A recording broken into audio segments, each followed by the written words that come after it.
నమస్తే, నేను Roja. Welcome to special debate.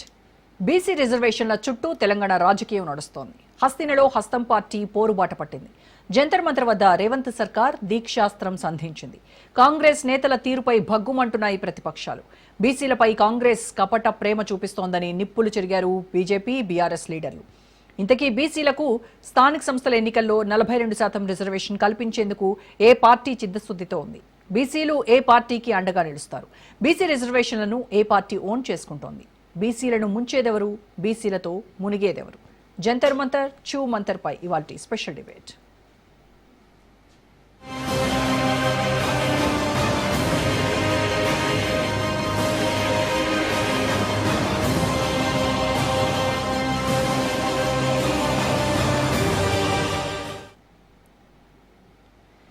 తెలంగాణలో బీసీ రిజర్వేషన్ల రచ్చ హస్తినకు తాకింది. కేంద్రంపై కాంగ్రెస్, బీఆర్ఎస్, రాష్ట్రంపై బీజేపీ, బీఆర్ఎస్ ఆరోపణలు చేస్తున్నాయి. ముస్లింలను బూచిగా చూపించి బీసీలను తొక్కేస్తారా అంటూ మండిపడ్డారు తెలంగాణ సీఎం రేవంత్. ప్రధాని మోడీ బీజేపీకి సవాల్ విసిరారు. 42% బీసీ రిజర్వేషన్లు సాధించే వరకు నిద్రపోం అన్నారు రేవంత్. మోడీని ఓడిస్తాం, రాహుల్ను ప్రధాని చేస్తామంటూ ధీమా వ్యక్తం చేశారు. తెలంగాణ రాష్ట్రంలో రిజర్వేషన్లు ఇస్తామంటే గుజరాత్ వాళ్లకు కడుపు మంట ఎందుకు? మోడీ మోచేతి నీళ్లు తాగే కిషన్ రెడ్డి, బండి సంజయ్, రామచంద్రరావుకు ఏమైంది అంటూ మండిపడ్డారు రేవంత్. తెలంగాణ రాష్ట్రంలో రిజర్వేషన్లకు అడ్డుపడ్డ చంద్రశేఖర్ రావు, బండి సంజయ్, కిషన్ రెడ్డి, రామచంద్రరావు కాదు మన సవాలు, మన పోటీ మన సవాలు ఢిల్లీ మీద, నరేంద్ర మోడీ మీద, భారత ప్రభుత్వం మీద మనం సవాలు విసురుతున్నాం. నరేంద్ర మోడీ గారు ఎన్డీఏ ప్రభుత్వానికి జంతర్ మంతర్ చౌరస్తా నుంచి నేను సూటిగా సవాలు విసురుతున్నా. మా డిమాండ్ను ఆమోదిస్తారా, లేకపోతే మిమ్మల్ని గద్దె దించి ఎర్రకోట మీద 3 రంగుల జెండా ఎగరేసి మా నాయకుడు రాహుల్ గాంధీ గారిని దేశ ప్రధానమంత్రిగా చేసి 42% ఓబీసీ రిజర్వేషన్లను సాధించుకునే వరకు ఇక్కడ ఉన్న వాళ్ళు ఎవరు నిద్రపోరన్న మాట నరేంద్ర మోడీ గారికి నేను విజ్ఞప్తి చేస్తున్నా. మరోవైపు బీఆర్ఎస్ వర్కింగ్ ప్రెసిడెంట్ కేటీఆర్ పై తెలంగాణ ముఖ్యమంత్రి ఫైర్ అయ్యారు. కేటీఆర్ మా దీక్షను డ్రామా అంటున్నారు. కానీ కేటీఆర్ ఇంట్లోనే ఒకరు బీసీలకు అనుకూలం, మరొకరు బీసీలకు వ్యతిరేకంగా ఉన్నారంటూ ఎద్దేవా చేశారు. బీఆర్ఎస్ కు బీసీల ఓట్లు అవసరం లేదా అంటూ ప్రశ్నలు సంధించారు రేవంత్. నిన్న సన్నాసి మాట్లాడతాడు, ఎన్నికల కమిషన్ కలవనికి వచ్చిన ఢిల్లీ కానీ రేవంత్ రెడ్డి జంతర్ మంతర్ల డ్రామా చేస్తున్నాడు. నేను అడగదలుచుకున్న మా బలహీన వర్గాల సోదరులు, అయ్యా మన దీక్ష వాళ్ళకు ఒక డ్రామాలాగా కనిపిస్తుంది. ఆయన పేరే డ్రామారావు.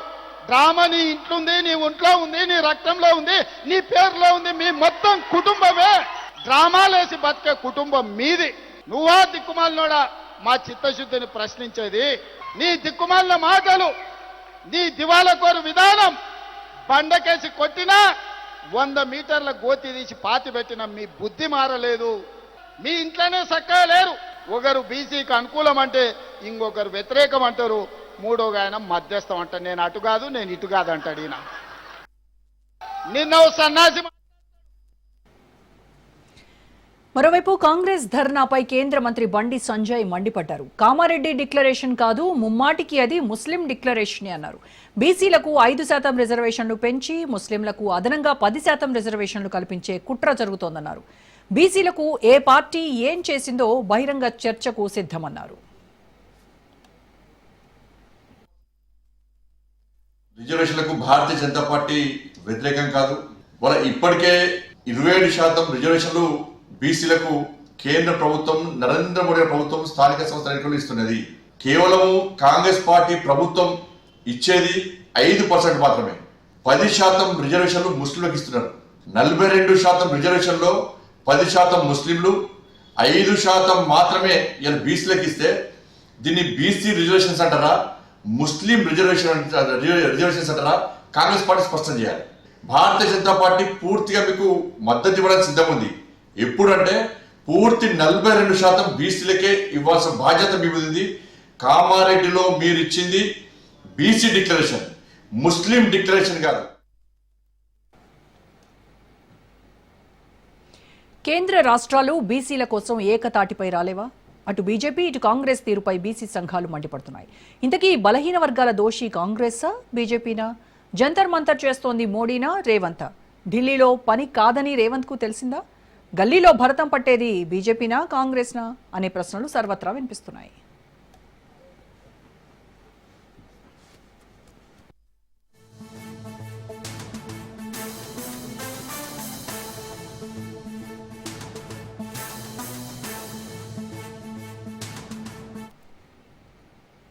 రైట్, ఇక ఇదే అంశంపై ఇవాళ డిబేట్లో మాట్లాడదాం. దానికంటే ముందు ఒక షార్ట్ బ్రేక్ తీసుకుని వద్దాం. Stay tuned.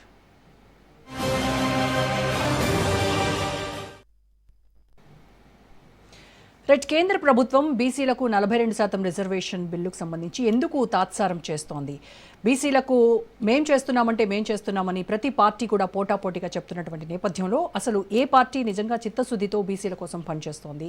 దీనిపైన ఇవాళ ఈ డిబేట్లో మనం మాట్లాడదాము. డిబేట్లో పార్టిసిపేట్ చేస్తున్నారు విశ్లేషకులు అంది సత్యం గారు, అలాగే బీజేపీ నాయకులు ఆచారి గారు, బీఆర్ఎస్ నాయకులు సుబ్రత్ పటేల్ గారు అండ్ కాంగ్రెస్ అధికార ప్రతినిధి కొనగల మహేష్ గారు మనతో జాయిన్ అయ్యారు. నమస్కారం అండి అందరికీ. రైట్, ముందుగా మహేష్ గారు, బీసీల పట్ల చిత్తశుద్ధి ఎవరికి ఉందో ప్రజల్లో బీసీలో కొంత కన్ఫ్యూజన్ వాతావరణం అయితే ఉంది. ఎందుకంటే ప్రతి పార్టీ కూడా మేము బీసీల కోసం ఇది చేశాము, మేము ఇది చేయబోతున్నాము అని బాహాటంగా చెప్తూ ఉన్నారు. చూస్తే బీఆర్ఎస్ ఏమో కరీంనగర్లో బీసీల కోసం ఆందోళన చేస్తోంది. ఇటు కాంగ్రెస్ మొత్తం నాయకులందరూ కలిసి ఢిల్లీ బాట పట్టారు, జంతర్ మంతర్ దగ్గర దీక్ష చేస్తూ ఉన్నారు. ఇటు బీజేపీ అయితే ఎవరు ఏం చేశారో బీసీల కోసం బహిరంగంగా సవాల్ చేద్దాము, చర్చకు వస్తారా అని సవాళ్లు విసురుతూ ఉన్నారు బీజేపీ నాయకులు. ఇక 72 గంటల దీక్ష చేస్తున్నారు కవిత.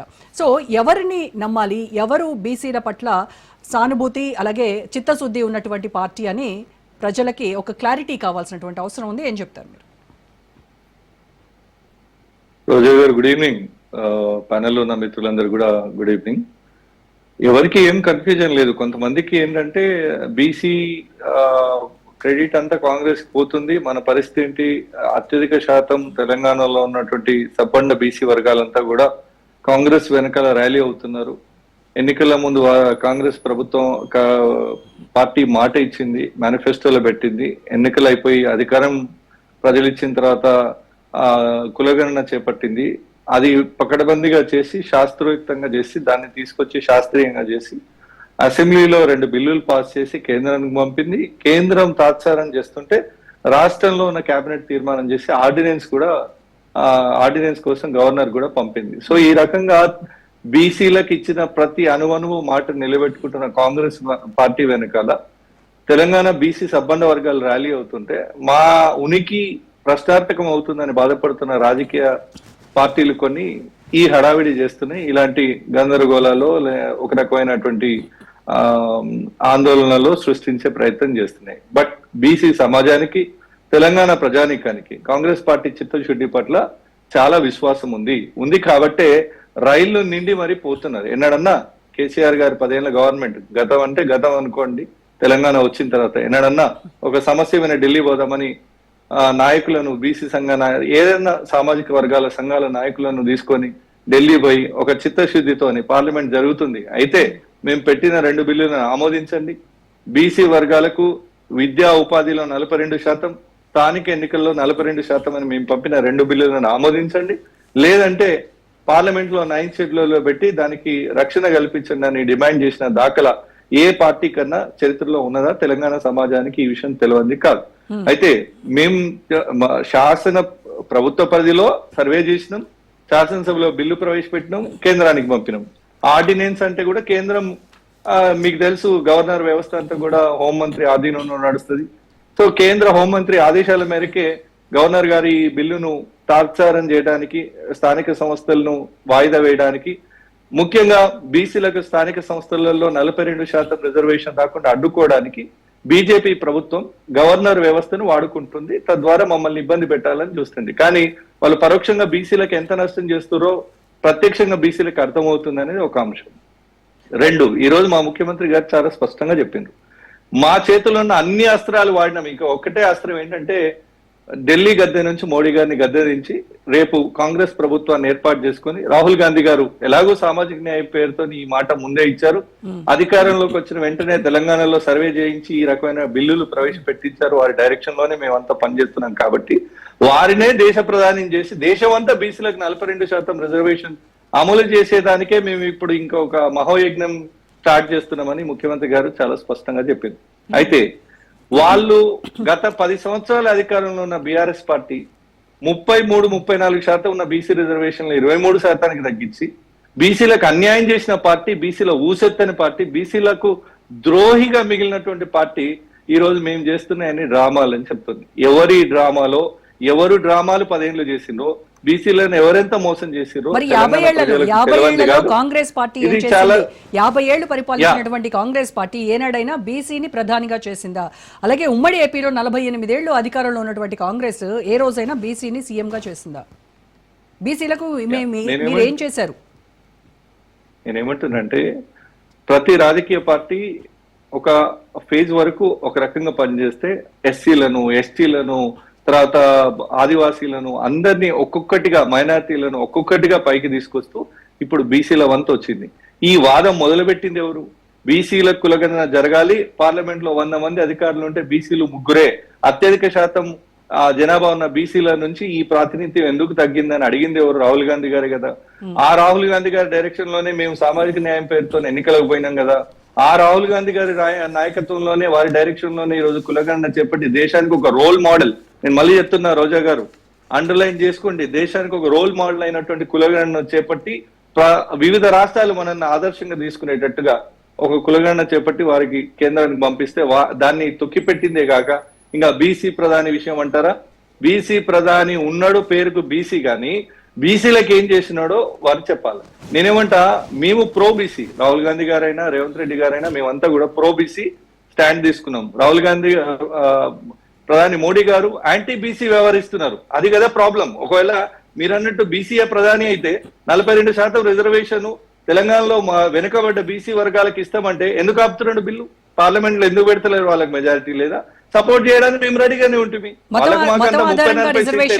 మతం ఆధారంగా ఇచ్చినటువంటి రిజర్వేషన్లకు బీజేపీ వ్యతిరేకమని చాలా స్పష్టంగా ఉన్నారు. వాళ్ళు వాడుకుంటున్నారు దాన్ని వాళ్ళు ఏంటంటే ఇక్కడ ఏదైనా ఇట్లాంటి స్టేట్మెంట్ ఇచ్చడానికన్నా ముందు రోజా గారు నా సజెషన్ ఏంటంటే, వాళ్ళు గుజరాత్ రాష్ట్రం మోడీ గారి సొంత రాష్ట్రానికి పోయి వారు ముఖ్యమంత్రిగా ఉన్నప్పుడు ఏ వర్గాలకు, ముస్లింలోనే ఉన్నటువంటి బీసీ వర్గాలకు ఏ రిజర్వేషన్స్ అయితే అమలైనాయో అవే రిజర్వేషన్స్ తెలంగాణలో అమలవుతున్నాయి. మధ్యప్రదేశ్ లో వాళ్ళు సుదీర్ఘకాలం అధికారంలో ఉన్న మధ్యప్రదేశ్ లో ఏ రిజర్వేషన్ ముస్లింలకు అమలవుతున్నాయో అవే తెలంగాణ రాష్ట్రంలో అమలవుతున్నాయి. ఉత్తరప్రదేశ్ లో ఏ రిజర్వేషన్ అయితే బీసీ రాజ్యం చేస్తూ రాజ్యాధికారంలో ఉన్నటువంటి బీజేపీ రాజ్యాధికారంలో ఉన్నటువంటి ఉత్తరప్రదేశ్ లో ముస్లింలకు ఏ రిజర్వేషన్లు అయితే అమలవుతున్నాయో అవే రిజర్వేషన్ తెలంగాణలో అమలవుతున్నాయి. వాళ్ళకు గుజరాత్ లో ముస్లింలకు రిజర్వేషన్లు ఇస్తే ఆబ్జెక్షన్ లేదు, ఉత్తరప్రదేశ్ ముస్లింలకు రిజర్వేషన్ ఇస్తే ఆబ్జెక్షన్ లేదు, మధ్యప్రదేశ్ రిజర్వేషన్ ఇస్తే ముస్లింలకు రిజర్వేషన్ ఇస్తే ఆబ్జెక్షన్ లేదు. కానీ తెలంగాణ మాత్రం వీళ్ళకు కడుపు మంట. పేద ముస్లింలకు ఇలా ఎక్కడైనా కూడా రిజర్వేషన్స్ అనేవి ఈ వీకర్ సెక్షన్ ప్రాతిపదికన అట్లా ఆ మాటకు వస్తాయి. ఒకవేళ ఆ మాటకే వస్తే, బండి సంజయ్ గారు చెప్పినట్టు ఆ మాటకే వస్తే మైనారిటీలకు రిజర్వేషన్, మరి 99% లేని ఓసీలకు 10% రిజర్వేషన్ తెచ్చిన కానూన్ తెచ్చిన వాళ్ళు ఎవరండి? మోడీ గారు కదా. అమలు చేసింది ఎవరు? కేసీఆర్ గారు కదా. అంటే వీళ్ళందరూ, కేసీఆర్ మోడీ గారు ఇద్దరు కలిసి తెలంగాణలో ఉన్న బీసీలను నట్టేట ముంచిండ్రు 10 ఏళ్ళు. కాబట్టి ఈ రోజు బీసీల కోసం ఏదైనా చేయడానికి సిద్ధపడి నడుం బిగించి ముందుకు నడుస్తున్నాం. అందరూ మీలాంటి సీనియర్ జర్నలిస్ట్ గాని, కవులు, కళాకారులు, మేధావులు అందరి మద్దతు కూడగట్టుకొని మోడీ మెడలు వంచి బీజేపీ ప్రభుత్వాన్ని గద్దెదించి రేపు మేము ఈ రిజర్వేషన్ సాధించుకోబోతున్నాం. దీనికి ఈ రోజు జరిగింది కేవలం ట్రైలరే. నేను మళ్ళీ చెప్తున్నా, మేము నిరసన కార్యక్రమంలో ఈ రోజు ట్రైలర్ తో మొదలు పెట్టినాం. ముందు మా కార్యక్రమం మీరు చూడండి. Right, okay. ఆచార్య గారు, కాంగ్రెస్ ఇప్పుడు ట్రైలర్ మాత్రమే చూపిస్తోంది. ముందు సినిమా బిగ్ స్క్రీన్ పైన చూడాల్సి ఉంటుంది. అది ఏ రేంజ్ లో ఉంటుందో ఊహించుకోండి అని చెప్తున్నారు. అయితే ఒకటే ఆప్షన్ ఉంది బీజేపీ ముందు. డిమాండ్స్ ఆమోదిస్తారా, లేదంటే గద్దె దించేదాకా మీరు తెచ్చుకుంటారా? ఖచ్చితంగా గద్దె దించేటువంటి ప్రయత్నమే మీరు ఈ బిల్లును కనుక ఆమోదించకపోతే పార్లమెంట్ అని చెప్తున్నారు. ఇప్పుడు ప్యానల్ ఉన్నటువంటి పెద్దలకు, మీకు, రాజన్యూస్ ప్రేక్షకులకు నమస్కారాలు. ఇంతకుముందు కాంగ్రెస్ ప్రతినిధి మహేష్ గారు చాలా విషయాలు మాట్లాడినారు. వాళ్ళ 50 సంవత్సరాలుగా అధికారంలో ఉండి బీసీలకు ఏం చేయలేనటువంటి పార్టీ వాళ్ళ రేవంత్ రెడ్డి ముఖ్యమంత్రి అయిన తర్వాతనే రాహుల్ గాంధీకి కనువిప్పు కలిగించి ఈ దేశంలో బీసీలని అభివృద్ధి చేయడానికే కాంగ్రెస్ పార్టీ ముందుకొచ్చినందుకు చాలా మేము సంతోషపడ్డాం. ఎందుకంటే 50 ఏళ్ల తర్వాత ఎటకేలకు తెలంగాణలో అధికారం వచ్చిన తర్వాత రేవంత్ రెడ్డి ముఖ్యమంత్రి అయినాకనే రాహుల్ గాంధీ కళ్ళు తెరిపించినటువంటి పరిస్థితిని వాళ్ళు ఒప్పుకుంటున్నారు. వాళ్ళు అదే చెప్తున్నారు, ఏదో రోల్ మోడల్ చేసిండు, రోల్ మోడల్ తీసుకొచ్చిండు అని. నేనేమంటున్నా అంటే రోల్ మోడల్ రాహుల్ గాంధీ యాత్ర తర్వాత కాశ్మీర్ నుంచి కన్యాకుమారి వరకు ఆయన చేసిన యాత్ర ఆయన యాత్రలు చాలా మంది యాత్రలు చేస్తారు. రోజా గారు ఒక చిన్న సబ్మిషన్ దాని తర్వాత చెప్పుదురు మహేష్ అన్న కొద్దిగా ఓపిక పట్టుకో, నువ్వు చెప్పినంత వరకు నేను ప్రశాంతంగా చెప్పండి, మీరు చెప్పండి. నో నేను మిమ్మల్ని అడుగుతాలే, నేను రోజా గారిని అడుగుతున్నా. చెప్పండి. ఇప్పుడు వారు పాదయాత్రల జనగణన చేయాలని వచ్చినటువంటి అంశం కూడా 50 ఏళ్ల తర్వాతనే వాళ్ళకి కనువిప్పు కలిగింది. వాళ్ళు ఈ దేశంలో రాజ్యం చేసినప్పుడు, వాళ్ళ అధికారంలో ఉన్నప్పుడు వాళ్ళకు జనగణన చేయాలి, కులగణన చేయాలి. జనగణన అంటే చేసింది కానీ కులగణన చేయాలనేటువంటి జ్ఞానం వాళ్ళకి లేకుండా పోయింది. ఈ కులగణన చేయాలనేటువంటి జ్ఞానం ఎప్పుడు వచ్చిందంటే రేవంత్ రెడ్డి గారు వచ్చినాకనే వాళ్ళకి వచ్చింది. వచ్చిన తర్వాతే కదా బీజేపీకి వచ్చింది. బీజేపీ కూడా కాంగ్రెస్ చూసే కదా జ్ఞానం వచ్చింది. కులగణన చేస్తా ఉంటున్నారు. దీనికంటే ముందే ఆయన యాత్ర చేయకముందుకే, ఆయన ముఖ్యమంత్రి కాకముందుకే పార్లమెంట్ లో చర్చ వచ్చినప్పుడు అన్ని పార్టీలు కూడా చేయాలని అనుకున్నాయి. మా జాతీయ అధ్యక్షుడు రాజ్నాథ్ సింగ్ గారు చెయ్యాలి అని చెప్పి వారు కూడా పార్లమెంట్ లో ఒప్పుకున్నాడు, చెయ్యాలని అన్నారు. అయితే అది ఎప్పుడు చేయాలి? 22లో చేయాలి. 22లో కరోనా వచ్చింది. కరోనా వచ్చింది కాబట్టి ఆ తర్వాత 2-3 సంవత్సరాలు చేయలేదు. దాన్ని ఇక వీళ్ళు ఇష్టం వచ్చినట్టు చేయాలంటున్నారు. బీజేపీలు చేయమంటున్నారు. మోడీ గారు ఇట్లా అంటారు, మోడీ గారు అట్లా అంటారు అని 2-3 ఎలక్షన్లు చేసుకున్నారు. ఇవాళ బీసీలకు న్యాయమైనటువంటి విధంగానే మీకు జ్ఞానోదయం అయి కామారెడ్డి డిక్లరేషన్ లా మీరు 42% మేము అధికారంలోకి వస్తామని ఎమ్మెల్యే ఎలక్షన్ లో చెప్పారు. ఎంపీ ఎలక్షన్ లో చెప్పలే. కాంగ్రెస్ ఎమ్మెల్యే మేనిఫెస్టోలో చెప్పింది. అధికారంలోకి వచ్చిండ్రు 18 నెలల తర్వాత, నేను అనుకుంటా 16 నెలల తర్వాత వీళ్ళు హడావిడిగా బిల్లు పెట్టి అన్ని పార్టీలు దాన్ని సమర్థించిన తర్వాత వీళ్ళు ఎంత హుందాగా ఉండాలి, ముఖ్యమంత్రి హుందాగా ఉండి అన్ని పార్టీలు మద్దతు ఇచ్చినాయి. రాండి అసెంబ్లీలో బీజేపీ ఈ 42% రిజర్వేషన్ బిల్లుకు మద్దతు తెలిపినటువంటి బీజేపీ మరి కేంద్రంలో ఎందుకు దీనిపైన ఒత్తిడి తీసుకురావాలని అసెంబ్లీలో బిల్లు పెట్టినప్పుడు 42% బీసీల కొరకు పెట్టినప్పుడు మేము దాన్ని సంపూర్ణంగా ఒప్పుకున్నాం. ఆ తర్వాత 56% బీసీలల్లా 10% ముస్లింలు ఉన్నారని ఈ రేవంత్ రెడ్డి అని చెప్పిండు. నేను ఈ రాష్ట్రంలో 12% మైనార్టీలు ఉంటే గతంలో కూడా ముస్లిం మైనార్టీలు దూదేకుల, పింజర్లు, దోబీ ముస్లింలు, నాయి ముస్లింలు, కొంతమంది పేద ముస్లింలు అనాదిగా బీసీలకు రిజర్వేషన్ వచ్చినాడు సంది వాళ్ళు బీసీలలో ఉన్నారు. వాళ్ళ గురించి మేము ఎప్పుడు తీసేయమంటలేము, వాళ్ళ గురించి మేము ప్రస్తావన లేదు. గుజరాత్, యూపీ, ఎంపీలో పరిస్థితి ఏంటి? అదే అక్కడ కూడా గీలే ఉన్నారు. అక్కడ కూడా జోబీ ముస్లిము, నాయి ముస్లిము, ఏదైతే దూదేకుల ముస్లిము, పెంజర్ ముస్లిము, వీళ్ళు మాత్రమే ఉన్నారు. దేశమంతా ముస్లింలు లేరని అంటలేం మేము. ఏదైతే ముస్లిం తెగలకు వాళ్ళ దాంట్లో ఉన్నటువంటి ఆర్థిక స్థితిగతులలో వాళ్ళ కొన్ని రాజ్యం చేసినటువంటి తెగలు ఉన్నాయి, వాళ్ళు దీంట్లోకి రారు. కానీ ఆనాడు రాజశేఖర రెడ్డి 4% కలిపిండు. ఇవాళ రేవంత్ రెడ్డి మా నెత్తిన 10%ని బలవంతంగా మా నెత్తిలేసి ఇలా ఈడబ్ల్యూఎస్ రిజర్వేషన్లకు వెళ్ళి 10% ముస్లింలను తెచ్చి బీసీలలో వేసి మా మీద గుదిబండ పెట్టనీగా చూస్తున్నాడు ఆయన. బీసీల మీద ప్రేమతోటి కాదు ఇది. 9% ఉన్నటువంటి ఓసీలకు ఈడబ్ల్యూఎస్ లా 100% వాళ్ళకు రిజర్వేషన్లు దక్కాలంటే ఇన్నకెళ్ళి 10% ముస్లింలని, అంటే బీసీలు ఉన్న ముస్లింలు కాక ఈ 10% కూడా మనం నాకు అవకాశం ఇవ్వండి. ఒక్క నిమిషం సమాచార లోపమా లేదా కావాలని తప్పుదో పట్టించే ప్రయత్నం ఎవరు చెప్పిందండి? ఆయన మాట్లాడేటప్పుడు నేను డిస్టర్బ్ చేయ అభిప్రాయం నేను చెప్పని ఎందుకు ఆయనకు అంత బాధ అనిపిస్తుంది? ఇలా బీసీలలో 10% అక్రమంగా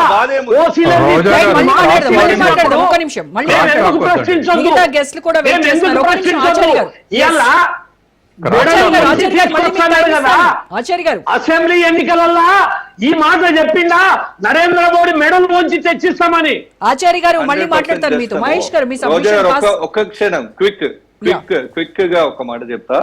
50 ఏళ్లలో కాంగ్రెస్ ప్రభుత్వం ఉండే అప్పుడు గుర్తుకు రాలేదంటే అప్పుడు అత్యధిక పేద వర్గాలైనటువంటి ఆదివాసీలు, దళితులు, దళితులు మిగతా వర్గాల నుంచి ఎస్సీ ఎస్టీ మిగతా వర్గాల నుంచి ఒక్కొక్కరిని అభివృద్ధి పదంలో నడిపిస్తూ వచ్చిండ్రు. బీసీలకు కూడా ఎన్నో చేసినాం, అన్ని స్కీములు బీసీలకు కూడా అమలు చేసినాం. బట్ కులగణన చేపట్టడం అనేది ఫస్ట్ ఆఫ్ ఇట్స్ కైండ్. ఒకవేళ ఆ మాట అయితే మరి బీసీ ప్రధానమంత్రి అని తెల్లారులేస్తే డబ్బా కొట్టుకునే బీజేపీ 12 ఏళ్ళు బీసీ ఎందుకు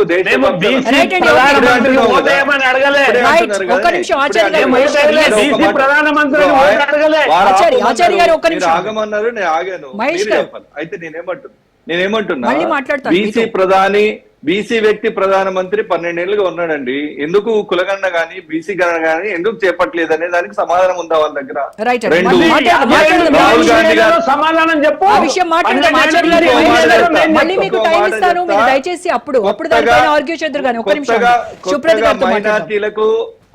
మైనార్టీలకు రిజర్వేషన్ పెరగట్లేదు, ఎవరైతే వీక్ ఉన్నారో వాళ్ళకే అవకాశాలు వస్తున్నాయి. వీళ్ళు లేని అబద్ధపు ప్రచారాన్ని బీజేపీ నెత్తినేసుకొని మళ్ళీ ఒక హిందూ భావోద్వేగాలను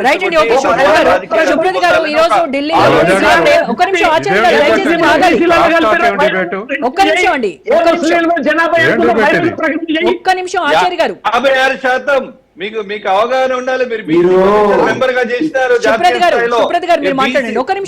జనాభా కలిగితే 56%. మహేష్ గారు మిగతా గెస్ట్లు కూడా మాట్లాడాల్సి ఉంది, దయచేసి ఆగండి. ఎస్ సుప్రత్ గారు, ఈ రోజు ఢిల్లీలో సీఎం రేవంత్ రెడ్డి మాట్లాడుతూ చాలా సీరియస్ కామెంట్స్ చేశారు. ఎస్, చాలా సీరియస్ కామెంట్స్ చేశారు. బండి సంజయ్, కిషన్ రెడ్డి మోడీ మోచేతి నీళ్లు తాగుతున్నారు, మరి బీఆర్ఎస్ వాళ్ళు మోడీ చెప్పులు మోస్తున్నారా, ఏం చేస్తున్నారు, ఎక్కడ పోయారు, ఎందుకు రాలేదు అని క్వశ్చన్ చేశారు. అదే కేటీఆర్ మీరు ఏదైతే డ్రామా చేస్తున్నారు ఢిల్లీకి వెళ్ళి అని చెప్పన్నారు, ఆయన పేరే డ్రామారావు. వాళ్ళ ఇంట్లోనే ఈ బీసీ రిజర్వేషన్లకు సంబంధించినటువంటి ఒక సమిష్టి ఇది లేదు, ఒకళ్ళు అనుకూలం ఒకళ్ళు వ్యతిరేకం, ఈ రకంగా ఉన్నటువంటి అక్కడే చక్కగలేదు అన్నట్టుగా మాట్లాడారు. గుడ్ ఈవినింగ్ రోజా గారు, మీకు అదేవిధంగా ప్యానెల్ ఉన్నటువంటి మిత్రులకు. వాస్తవానికి ఈరోజు బీసీలందరూ కూడా ఎక్స్పెక్ట్ చేసింది ఏంటంటే కాంగ్రెస్ పార్టీ అక్కడ పోయి ఢిల్లీలో ఈ ప్రభుత్వం తరఫున అక్కడ మోడీ గారి మెడల్ ఉంచి సాధిస్తా అని చెప్పిండు కదా, అది సాధిస్తారు అనుకోడు. కానీ రేవంత్ రెడ్డి గారు ఏం చెప్పిండ్రు అంటే లాస్ట్కి చెప్పినటువంటి విషయం ఏంటంటే 2029లో మోడీని దించి రాహుల్ గాంధీని ప్రధానమంత్రిని చేసిన తర్వాత బీసీలకు రిజర్వేషన్లు ఇస్తామని చెప్పేసి అంతే కదా, చావు కబురు సల్లంగా చెప్పిండు రేవంత్ రెడ్డి గారు. అయితే వాస్తవానికి ఏంది, చాలా చెప్పుకుంటూ వచ్చిండు 100 ఏళ్ల చరిత్రలో రేవంత్ రెడ్డి గారు మొత్తం స్పీచ్ విన్నా నేను. మొత్తం కూడా 100 ఏళ్ల చరిత్రలో 300 మంది ముఖ్యమంత్రులు ఎవరు చేయనటువంటి సాహసం, ఎవరు చేయనటువంటి పని నాకు గొప్పగా చేసినట్టు చాలా చెప్తున్నాడు. అది ఏం చెప్తున్నాడు, 4 కోట్ల తెలంగాణ ప్రజల ఆకాంక్ష అంటుడు. 4 కోట్ల తెలంగాణ ప్రజల ఆకాంక్షనే మేము చెప్తున్నాం. నువ్వు లెక్కలు తీసిన రోజు కూడా నువ్వు లెక్కలు తప్పుగా తీసినావు. మొత్తం కూడా 3,70,00,000 చెప్పినావు. 4 కోట్ల పై చిలుకుంటారు, ఏ లెక్కలు తీసుకున్నా గానీ 4 కోట్ల పై చిలుకుంటారు అని చెప్పేసి ఫస్ట్ నువ్వు తీసినటువంటి లెక్కలే తక్కువ చేసి చూపించినావు. బీసీలని 21,52,000 మందిని చంపేసినావు. కాబట్టే నీ లెక్కలు కరెక్ట్ కాదని గతంలో చెప్పినాం. అయినప్పటికీ కూడా నువ్వేదో బీసీలకు సంబంధించి 42% రిజర్వేషన్ ఇవ్వాలని బిల్లులు తీసుకొని వస్తే నీ బిల్లులకు మద్దతు ఇచ్చినాం. మద్దతు ఇచ్చిన సందర్భంలో నువ్వు చేయాల్సినటువంటి ఎఫర్ట్ ఎప్పుడు, మార్చి 17 తారీఖు రోజు బిల్లులు పాస్ అయితే నువ్వు ఇప్పటి వరకు కూడా నిద్రపోయి 4 నెలల కాలం మొత్తం కూడా పెండింగ్ లో ఉండి, గతంలో మనకు తెలుసు తమిళనాడుకు సంబంధించినటువంటి గవర్నర్ కూడా ఇట్లనే రాష్ట్రపతికి పంపి అక్కడ పెండింగ్ లో ఉంటే అక్కడ సుప్రీంకోర్టును ఆశ్రయించడం జరిగింది. ఆశ్రయించి ఒక 3 నెలల కాలంలో గవర్నర్ రిజెక్ట్ అన్న చేయాలి, యాక్సెప్ట్ అన్న చేయాలి, రిటర్న్ అన్న చేయాలి. ఇవన్నీ కూడా వీటిని అన్ని పెట్టకుండా నిన్న పార్లమెంట్ లో 2 తీర్మానాలు ఇచ్చారు, వాయిదా తీర్మానాలు. ఒకటి బీహార్ లో ఓటర్లకు సంబంధించిన ఓటర్ల జాబితాకు సంబంధించినటువంటి ఎలక్షన్ కమిషన్ సంబంధించిన వాయిదా తీర్మానం, అదే తెలంగాణకు సంబంధించి. కానీ మొత్తం మీద ఆడ మేము అడుగుతున్నది ఏంటంటే, మీరు గతం నుండి కూడా రోల్ మోడల్ అని చెప్తున్నారు, తెలంగాణను మొత్తం కూడా చేసినామని చెప్తున్నారు కదా, ప్రజల్ని ఎందుకు మభ్యపెడుతున్నారు? ఈ రోజు మీరు చేసినటువంటి ధర్నాకు మొత్తం రాహుల్ గాంధీ వస్తాడు, ఖర్గే వస్తాడు అని చెప్పి చెప్పుకున్నారు. రాహుల్ గాంధీ రాలేడు, ఖర్గే రాలేడు, ప్రియాంక గాంధీ రాలేదు, సోనియా గాంధీ రాలేదు, ఎవరు రాలేదు. మీరు పోయి ఇక్కడ నుండి తెలంగాణ వాళ్ళు మొత్తం ఎమ్మెల్యేలు ప్రభుత్వ ధనం మొత్తం కూడా వెచ్చించి అక్కడ ధర్నా చేశారు. సంతోషం, మీరు బీసీల కోసం చేశారు, సంతోషం. కానీ మీరు చేసినట్టు చెప్పినటువంటి మాటలు ఏందండి? మీరు మాట్లాడితే మీ ఎమ్మెల్యే రాజగోపాల్ రెడ్డి విమర్శిస్తున్నాడు, మీరు ఎక్కడ పోయినా సావుకు అదే బ్యాండు, పెళ్లికి అదే బ్యాండు, ఎక్కడ పోయినా కానీ కేసీఆర్ ని తిట్టడం. కేసీఆర్ గారు అంట రిజర్వేషన్ తగ్గించిందట. ఈయనకు తెలుసా అండి, పంచాయతీరాజ్ చట్టంలో ఫస్ట్ 2018 లో చట్టం తెచ్చినప్పుడు 34% రిజర్వేషన్లు బీసీలకు అని చెప్పేసి చేస్తే దాన్ని హైకోర్టుకు పోయినటువంటి వాళ్ళు ఎవరండి? గోపాల్ రెడ్డి, స్వప్నారెడ్డి, ఇద్దరు కాంగ్రెస్ పార్టీకి సంబంధించినటువంటి వాళ్ళు పోయి హైకోర్టులో కేసు వేస్తే, గతంలోనే సుప్రీంకోర్టు జడ్జిమెంట్స్ ఉన్నాయి కాబట్టి 50% దాటొద్దని హైకోర్టు ఆ సెక్షన్ ని కొట్టేసింది. కొట్టేసిన సందర్భంలో బీఆర్ఎస్ పార్టీ అప్పుడు కూడా సుప్రీంకోర్టు పోయింది. సుప్రీంకోర్టు కూడా ఆల్రెడీ మేము జడ్జిమెంట్స్ ఇచ్చినాం కాబట్టి 80% యాక్సెప్ట్ చేసేది లేదని చెప్పింది. చెప్పిన సందర్భంలోనే మేము ఆ రోజు మళ్ళా ఆ చట్టాన్ని మార్చుకొని 50% లోపలనే రిజర్వేషన్లన్నీ మార్చడం జరిగింది. దాన్ని అన్ని కూడా మొత్తం మర్చిపోయినట్టు రేవంత్ రెడ్డి మొత్తం ఈరోజు బీసీలను ఉద్ధరిస్తున్నట్టు ఈరోజు కామారెడ్డి డిక్లరేషన్ ఈరోజు ఏం చెప్తున్నాడు? ఈ రోజు మేము రిజర్వేషన్లు ఇవ్వలేము, రాహుల్ గాంధీ ప్రధాని అయితే మాత్రమే రిజర్వేషన్ బీసీలకు వస్తాయని చెప్తున్నాడు. నువ్వు కామారెడ్డిలో బీసీలకు ఇచ్చినటువంటి వాగ్దానాలు చాలా ఉన్నాయి. నువ్వు ఇదేమో నీ చేతులు ఉన్నటువంటి వాగ్దానాలు ఒక్కడు కూడా నెరవేర్చలే. ఒక ఎంబీసీ మంత్రిత్వ శాఖ ఏర్పాటు చేస్తామన్నారు, మహాత్మా జ్యోతిబా పూలే సబ్ ప్లాన్ పెడతామన్నారు, ప్రతి సంవత్సరం 20,000 కోట్లు బీసీలకు కేటాయిస్తామన్నారు. ఎక్కడ కేటాయించలే. అదే బీసీలో ఉండేటటువంటి చిరు వ్యాపారులకు వడ్డీ లేనటువంటి రుణాలు 10 లక్షల రుణం ఇస్తామన్నారు. ఎప్పుడు ఎక్కడ ఏమి ఒక్కటంటే ఒక్క అంశం కామారెడ్డి డిక్లరేషన్ ఉన్నటువంటి ఒక్క అంశం అంటే ఒక్క అంశం అమలు చేయలేరు. చేయకపోగా వీళ్ళు 42% తేల్చిరు కదా. నీ మంత్రివర్గంలో 7 మంది 8 మంది ఉండాలిగా బీసీలు, ఎక్కడున్నారు? 3 బీసీలు ఉన్నారు మీ మంత్రివర్గంలో.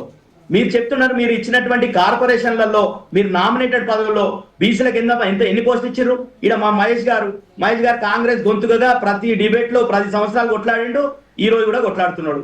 కానీ మళ్ళీ మా మహేష్ గారికి ఎందుకు అందరు కూడా బీసీలకు ఎక్కడ కూడా పదవులు ఇస్తలేరు, బీసీలకు పదవులు ఇస్తలేరు. 42% ఇవ్వాలి కదా. మీరు ఇచ్చేటటువంటి మీ చేతులు ఉన్నటువంటి కాంట్రాక్ట్లు అండి, కాంట్రాక్ట్ సివిల్ కాంట్రాక్ట్ లో గవర్నమెంట్ కాంట్రాక్ట్ లో 42% ఇస్తామని కామారెడ్డి డిక్లరేషన్ పేర్కొన్నారు. దానికి ఏ చట్టం అడ్డుకున్నది? ఏ కోర్టు అడ్డుకున్నది? నువ్వు చేసేటటువంటి చెప్పేటువంటి మాటలు సుధపూసలేక చెప్తుండ్రు రేవంత్ రెడ్డి. గాని కేసీఆర్ గారు 2014లో ఫస్ట్ తెలంగాణ వచ్చిన తర్వాత ఫస్ట్ అసెంబ్లీ సెషన్ లోనే చట్టసభల్లో, స్థానిక సంస్థలే కాదు చట్టసభల్లో 33% బీసీలకు రిజర్వేషన్ ఉండాలని చెప్పేసి తీర్మానం చేసి పంపించడం జరిగింది. దాన్ని మోడీ గారు యాక్సెప్ట్ చేయలేరు. అదే విధంగా 21లో ఈరోజు క్యాష్ సెన్సెస్ కోసం రాహుల్ గాంధీ గారు మొత్తం చేతులు కాలిన తర్వాత ఆకులు పట్టుకున్నట్టు అసలు క్యాష్ సెన్సెస్ ఆపివేసింది ఎవరు? వీళ్ళ తాత కదా, నెహ్రూ కదా. నెహ్రూ గారికి మొత్తం ఆపింది కదా. ఈ రోజు మొత్తం ఆపింది. ఈ క్యాష్ సెన్సెస్ అనేది భారతదేశానికి స్వాతంత్రం వచ్చిన తర్వాత ఆ ఫైల్ ని రిజెక్ట్ చేసింది. సెన్సెస్ పంపినప్పుడు క్యాష్ సెన్సెస్ ని రిజెక్ట్ చేసింది జవహర్లాల్ నెహ్రూ గారు. అదే విధంగా మండల్ కమిషన్ అని వస్తే 27% బీసీలకు రిజర్వేషన్ ఇవ్వాలని చెప్పి 1980లో సిఫారసు చేస్తే 1990 వరకు విపి సింగ్ ప్రధానమంత్రి అయినంత వరకు మీ ఎవరైతే రాహుల్ గాంధీ వారి నాయన కావచ్చు, రాహుల్ గాంధీ నాయనమ్మ కావచ్చు, ఇందిరాగాంధీ, రాజీవ్ గాంధీ ఆ మండల్ కమిషన్ సిఫారసులను అమలు చేయకుండా బీసీలకు రిజర్వేషన్ రాకుండా చేసినటువంటి చరిత్ర మీ కాంగ్రెస్ పార్టీది. అదేవిధంగా రాజీవ్ గాంధీ గారు ఈ మండల్ కమిషన్ నివేదిక మీద చర్చ జరిగితే పార్లమెంట్ లో ఈ మండల్ కమిషన్ రిజర్వేషన్లు అమలు చేస్తే బీసీలకు రిజర్వేషన్లు ఇస్తే సమాజం విచ్ఛిన్నమైతది, జాతి విచ్ఛిన్నమైతది అని చెప్పేసి మాట్లాడిన ఆధారం లేని మాటలు, అసంబద్ధమైన మాటలు. కాబట్టి రోజా గారు గంటలు ఉచిత ప్రసంగాలకు అవకాశం ఇస్తే నాకు కూడా అంతే అవకాశం ఇవ్వాలి. నేనేమంటున్నా, ఇవన్నీ ఉచిత ప్రసంగాలు, వాటికి ఆధారం చూపిస్తాడా? రాజీవ్ గాంధీ బీసీలో మండల కమిషన్ ఎందుకు సమాజం విచ్ఛిన్నమైతుంది అని చెప్పి దానికి ఆధారం చూపిస్తాడా? నోటికి ఏదొస్తుంది మాట్లాడుతున్నారు కదా రోజా గారు. ఓ సుప్రత్ గారు మాట్లాడితే ఆపాలి కదా మీరు. సుప్రత్ గారు ఒక్క నిమిషం. బీసీల ఈ ఇంత వెనుకబాటుతనానికి కారణం ఎవరైనా ఉందంటే ప్రథమ ముద్దాయి సుప్రత్ గారు. రెండో ముద్దాయి బీజేపీ. ఒక్క నిమిషం బీజేపీ సుప్రత్ పార్టీ గారు. కూడా ఇంత ముందు ఆచార్య అన్న చెప్తున్నారు, నేను ఒక నిమిషంలో కంక్లూడ్ చేస్తా. ఆచార్య గారు కూడా చెప్తున్నారు, మేము ఆల్రెడీ రాజ్నాథ్ సింగ్ గారు చెప్పినారు, రాజ్నాథ్ సింగ్ గారు చేస్తామన్నారు, మీరు 2014 మేనిఫెస్టోలో పెట్టుకున్నారు కులగణన చేస్తామని. కానీ 2021లో మీరు సుప్రీం కోర్టులో వేసినటువంటి అఫిడవిట్ లో ప్రభుత్వం మేము కులగణన చెయ్యము అని చెప్పారు. కానీ ఈ రోజు దేశవ్యాప్తంగా బీసీలందరూ కూడా చైతన్యవంతమై ప్రభుత్వానికి వ్యతిరేకంగా పోరాటం చేస్తున్నారు, కేంద్ర ప్రభుత్వాన్ని మెడలో ఉంచుతున్నారు. కాబట్టి ఈ రోజు మీకు కులగణన రైట్ అండి. ఓకే సత్యం గారు తెలంగాణలో బీసీ రిజర్వేషన్ల చుట్టూనే రాజకీయ రగడ నడుస్తోంది. అయితే కాంగ్రెస్, బీజేపీ, బీఆర్ఎస్ ఈ అంశాన్ని రాజకీయ లబ్ధి కోసం ఉపయోగించుకుంటున్నాయనుకోవాలా? నిజంగానే చిత్తశుద్ధితోనే ఈ పోరాటం జరుగుతోందా? ఎలా చూడాలంటారు? రాజకీయ పార్టీలు ఉపయోగించే కన్నా బీసీ నాయకులు చీలిపోయి రాజకీయ పార్టీలకు ఉపయోగపడుతున్నారు. ఇవాళ బీసీ నాయకులు గత 70 ఏళ్లుగా బీసీ లైన్లు ఆలోచించకుండా పొలిటికల్ లైన్లు ఆలోచించి ఎవరు పనిచేసే పార్టీకి వాళ్ళు సపోర్ట్ చేసుకుంటూ వస్తున్నారు. కాబట్టి బీసీల మధ్య వైరుధ్యం ఇది 70 ఏళ్లుగా కొనసాగుతుంది, ఇప్పుడు కూడా కొనసాగుతుంది, ఇప్పుడు మన డిబేట్లో కూడా కొనసాగుతుంది. ఇది ఒక నిజం. తర్వాత రెండోది, 70 ఏళ్ళ నుంచి బీసీలకు అన్యాయం జరిగింది. అంబేద్కరే ఆనాడు అన్నాడు, నేను బీసీలకు న్యాయం చేయలేకపోయినా ఇతర ఒత్తిళ్ల రాజ్యాంగ సభలో ఉన్నటువంటి ఒత్తిళ్ల వలన ఆ తర్వాతనైనా రాజ్యాంగ సవరణ ద్వారా వీళ్ళకి న్యాయం చేయాలని చెప్పేసి ఆనాడు అంబేద్కర్ అన్నాడు. తర్వాత ఒకటి ఆచరణకు వచ్చినప్పుడల్లా దీన్ని అడ్డగిస్తున్నటువంటి వాళ్ళు గమనించకపోతే బీసీ నాయకులు ఇట్లనే ఇతరుల తరపున మనం మాట్లాడి భుజాలకు ఎత్తుకునే వాళ్ళగానే మిగులుతాం. ఎందుకంటే మండల కమిషన్ రాజకీయ రిజర్వేషన్లే ఇవ్వలే, 27% ఉద్యోగాలకు విద్యా అవకాశాలకునే రిజర్వేషన్స్ ఇచ్చారు. ఇస్తే ఇచ్చిన వీపీసీని గోలగొట్టింది ఎవరు? ఆ కూలగొట్టింది ఎవరో నెవరో వేసుకుంటే ఇవాళ ఎవరైనా మేము బీసీలకు అట్లయితే సపోర్ట్ చేస్తాం, ఇట్లయితే సపోర్ట్ చేస్తాం అని ఏ పార్టీ మాట్లాడినా ఆచరణకు వచ్చే వరకల్లా వీపీసీ మీద గోలగొట్టింది వాస్తవం. అంటే రాజకీయ రిజర్వేషన్ ఇవ్వకుండా ఆనాడికి 3% ఉన్నారు బీసీలు ఆల్ ఇండియా సర్వీసెస్ లో, ఇప్పటికి కూడా 12% దాటలేదు. కానీ ఈ 27% తెచ్చిన తర్వాత ఆ 12%కి రీచ్ అవుతున్నారు. కాబట్టి ఎంత బీసీలకు అన్యాయం జరుగుతుందో ఈ మొత్తం పొలిటికల్ అఫిలియేషన్స్ తోటి ఇవాళ బీసీ ఉద్యమం అనేటువంటిది చీలికలుగా ఉన్నది. ఇవాళ కూడా అలాగే వాడుకుంటున్నారు తప్ప ఇంకోట్లేదు. ఇక మూడో అంశం ఏంటంటే, ఇవాళ ఒకళ్ళకొకళ్ళు కాంగ్రెస్ లో బీసీ ముఖ్యమంత్రిని చేసిరా, బీజేపీలో చేసిరా, లేకపోతే బీఆర్ఎస్ లో చేసిరా అంటారు. అసలు ముఖ్యమంత్రిని చేస్తే బీసీలలో మార్పెట్ట వస్తుందండి? ఒక బీసీ ముఖ్యమంత్రి బీసీలందరూ ఉద్ధరించలేడు, ఒక ఓసీ ముఖ్యమంత్రి ఓసీలందరూ ఉద్ధరించలేడు. మొత్తం కాంపోనెంటే ఒక చైతన్యం, వాళ్ళ కాంపోనెంటే వాళ్ళ వాటా రావాలి, చట్టబద్ధమైనటువంటి వాటా రావాలి. అధిష్టానం కాంగ్రెస్ అధిష్టానం ఒక బీసీ ముఖ్యమంత్రి, బీజేపీ అధిష్టానం ఒక బీసీ ముఖ్యమంత్రి ఇస్తే మార్పు రాదు. బీసీ అనేటువంటి కాంపోనెంట్ 56% ఉంది. ఖచ్చితంగా 56% జరిగేటువంటి న్యాయం ఏ వాటా వస్తుందో ఆ వాటా చట్టబద్ధ ప్రకారం నిర్ణయించిన తర్వాత వస్తుంది, లేకపోతే సాధ్యం కాదు. ఇవాళ ఎలక్షన్స్ అన్ని మానిటైజ్ అయినాయి. మానిటైజ్ అయిన తర్వాత ఎమ్మెల్యే అంటే 25 కోట్లు, ఎంపీ అంటే 100 కోట్లు, జడ్పీటీసీ అంటే 5 కోట్లు. ఇది మానిటైజ్ అయిన తర్వాత ఏపీసీ 25 కోట్లు 100 కోట్లు పెట్టి నేను ఎంపీ చేస్తాను వస్తారండి? సాధ్యం కాదు కదా. మొన్ననే ఒక 3 ఏళ్ల కింద మనకు నేషనల్ ఎస్సీ కమిషన్ చైర్మన్ వచ్చాడు సుఖదేవ్ తొరాటో, చాలా పెద్ద సభ జరిగింది, నేను దాన్ని ప్రిసైడ్ చేశాను. ఆయన ఏమన్నాడు, ఆ మొత్తం ఇండస్ట్రియలిస్ట్ లో 99% ఓసీలు ఉన్నారు, 1% బీసీలు ఉన్నారు చెప్పండి. తర్వాత రిజర్వేషన్లు అనగానే ఒంటికాల మీద లేస్తారు, మెరిట్ పోతున్నాయి. కానీ ఆయన చెప్పిన లెక్క ఏంటంటే, ఎవరి ఇండస్ట్రీస్ లో వాళ్ళు 69% మంది వాళ్ళ క్యాస్ట్లోనే ఉన్నారట, ఎవరి ఇండస్ట్రీలో వాళ్ళే. అంటే ఇండస్ట్రీస్ ఎవరి చేతులు ఉన్నాయి, వాళ్ళ చేతుల్లో వాళ్ళ ఇండస్ట్రీస్ లో 60% మంది ఎవరు చేస్తారు అనేది కూడా విదిస్తాం దీన్ని బట్టి. కాబట్టి ఇంత అన్యాయం జరుగుతున్నాక కూడా బీసీలు రాజకీయ పార్టీల తరపున ఒకళ్ళ తగ్గుచ్చుకొని ఎవరిది వాళ్ళే సమర్థించుకోవటం వల్ల ఇది ఇవాళ ఉన్నటువంటి దుస్థితి కొనసాగుతుంది. అయితే బీసీ సమాజం ఒక ప్రశ్న లేవనెత్తుతోంది సత్యం గారు, నిజంగా చిత్తశుద్ధి ఉంటే కేంద్ర ప్రభుత్వానికి కానీ రాష్ట్ర ప్రభుత్వానికి ఎందుకు బీసీల కోసం ఏకతాటిపైకి రావట్లేదు? ఎందుకు ఇంత తాత్సారం చేస్తోంది కేంద్రం? ఇప్పుడు ఒకటండి, రాజకీయ పార్టీలు నిజాయితీ ఉంటే ఏకాభిప్రాయానికి ఎందుకు రావట్లేదు? నిజమే, బీసీలకు మేము బీసీల ఛాంపియన్ అని ఏ పార్టీకి ఆ పార్టీ చెప్పుకుంటున్నారు. ఏ పార్టీకి ఆ పార్టీ చెప్పుకుంటున్నప్పుడు అమలు చేయడానికి స్టెప్ బై స్టెప్ పోవాల్సి వస్తుంది. ఇవాళ అసెంబ్లీలో తీర్మానాలు చేసిర్రు, తీర్మానాలు చేస్తే పార్లమెంట్లో చట్టం చేయటం, అది నిలబడకపోతే 9th షెడ్యూల్ చేర్చడం, అది ఇలా చేయటం వల్ల బీసీలకేగా న్యాయం, ఇంకోలా కాదుగా. తర్వాత ఇంకొకటి, ఇవాళ ముస్లింలను తెచ్చారు కాబట్టి మేము వ్యతిరేకిస్తున్నామని బీజేపీ అంటుంది. ఇవి క్యాస్ట్ రిజర్వేషన్స్, మత రిలీజియస్ రిజర్వేషన్స్ కావు. ఇండియాలో దరిదాపు ఆనాడు 40,000 కులాలున్న మండల కమిషన్ నాడు 4,500 కులాలు తేలినా ఈ 4,000 కులాలు కూడా ఏదో ఒక మతానికి చెందుద్ది. ఆ హిందూ మతానికో, క్రిస్టియన్ మతానికో, ముస్లిం మతానికో చెందుద్ది. క్యాస్ట్లు ఇండిపెండెంట్గా ఉన్నాయి, కానీ ఎవరి నమ్మకం వాళ్ళు, ఎవరు మన నమ్మకం వాళ్ళు. వచ్చి ఇప్పుడు దుదేకులు ఉన్నారు, వాళ్ళు పూర్తిగా మసీదులకు పోరు, వాళ్ళ అనేకమైనటువంటి దేవాలయాలకు పోతుంటారు. తర్వాత జానపాడు దర్గా నల్గొండ జిల్లాలో, వరంగల్ అన్నారం షరీఫ్ వరంగల్ జిల్లాలో దర్గాలకు హిందువులు ఎక్కువ పోతారు వాళ్ళకన్నా, దేవాలయాలకు దుదేకుల వల్ల ఎక్కువ పోతారు. కాబట్టి ఇవాళ రాజకీయం కోసం ఇవి కాదు. ఇప్పుడు ఇంకోటి కూడా ప్రశ్న, ఇప్పుడు మైనారిటీలకు 4% రిజర్వేషన్లు అనేక రాష్ట్రాలు అమలు జరుగుతున్నాయి, మన రాష్ట్రాలు జరుగుతున్నాయి. అందులో 4-5 కులాలు ఉన్నాయి.